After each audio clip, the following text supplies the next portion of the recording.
Philippine News newscast for January 25 to January 31st, 2013. Good day to everyone. Magandang araw po sa inyong lahat and welcome to the website of Philippine News. These are our stories for the day. United States President Obama renews vision with immigration reform among priorities of his second term.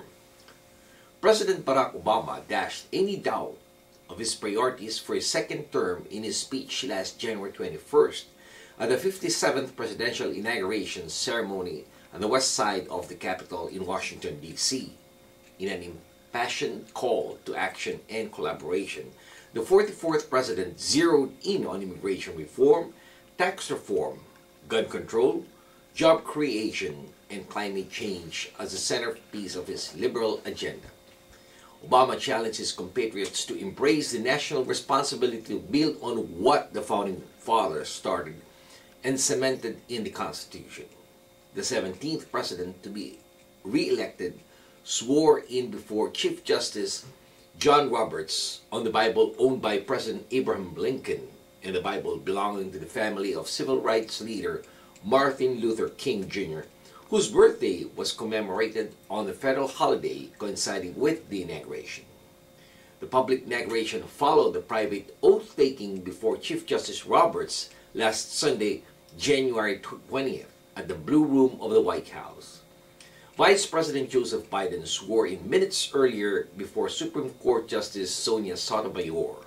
He also swore in a privately January 20th at his home in the Naval Observatory. Next is the RH law, too late for a mother of 22 kids. A historic birth control law that took effect in the Philippines last week after years of opposition from the Catholic Church came too late for Rosalie Cabenan, a housewife who has given birth 22 times. Frail, with a leathery face streaked with wrinkles, the 48-year-old Cabenan suffers from untreated gallstones and constant fatigue because her body has never had the time to properly recover from her successive pregnancies. The law requires government health centers to hand out free condoms and birth control pills, benefiting tens of millions of the country's poor who would not otherwise be able to afford or have access to them. It also mandates this sex education be taught in schools and public health workers receive family planning training, while post-abortion medical care has been made legal for the first time. Proponents say the law will slow down the country's rapid population growth, cut widespread poverty, and reduce the number of mothers dying at childbirth. The Philippines has one of the highest birth rates in the world, 3.1 for every woman, and the highest teenage pregnancy rate in Asia Pacific, according to the medical charity group Merlin. The Catholic Church, which counts 80% of the country's 100 million people as its followers, had for more than a decade successfully lobbied and intimidated politicians into blocking pro-birth control acts in the parliament. However, President Benigno Aquino, a bachelor who is one of the most popular leaders in the country's history, used his political capital to defy the church and help steer the Reproductive Health Act through Parliament last year. Our next story is the 7th Filipino killed in the Algerian siege, where hostages were treated as human shields.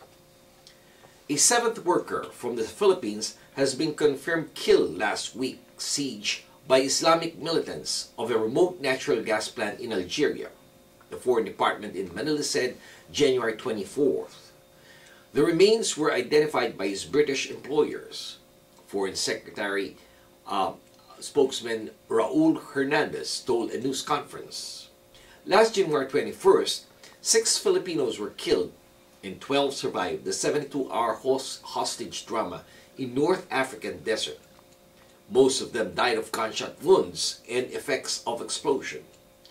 2 other Filipinos remain missing, while 4 more are in an Algerian hospital recovering from injuries sustained either during the raid or their subsequent rescue by Algerian security forces. Algeria said 37 foreigners of 8 different nationalities and an Algerian were killed in a 4-day siege, which ended last Saturday in a rescue operation by security forces who captured 3 of the assailants. And finally, in West Covina, Southern California, the body of a nurse was found in her car.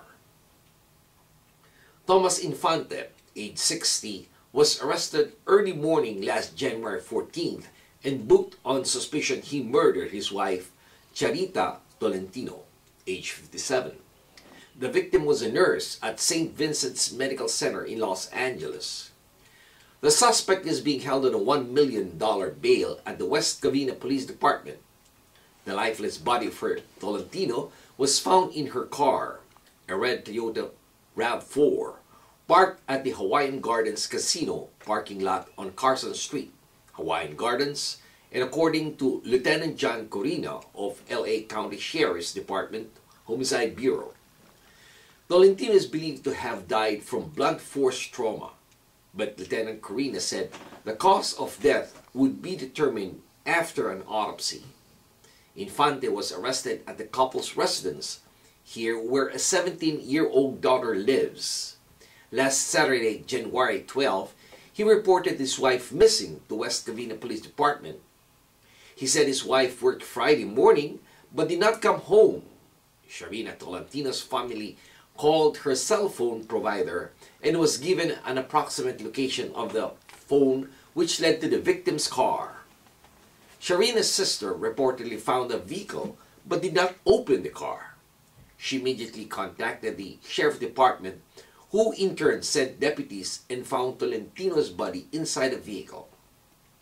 After discovering Tolentino's body, a search warrant was served at the couple's home, and they found evidence allegedly implicating Infante to the murder.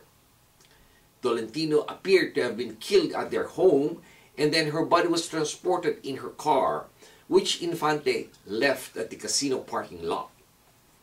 Homicide investigator arrested the suspect soon after. And this has been your weekly news in review. This news has been brought to you by the premier Filipino-American newspaper right here in the United States, the Philippine News. On behalf of the management and staff of the Philippine News, this is David Rodriguez signing off and thanking everyone for listening. Maraming salamat po. Have a wonderful weekend. Mabuhay po sa inyong lahat.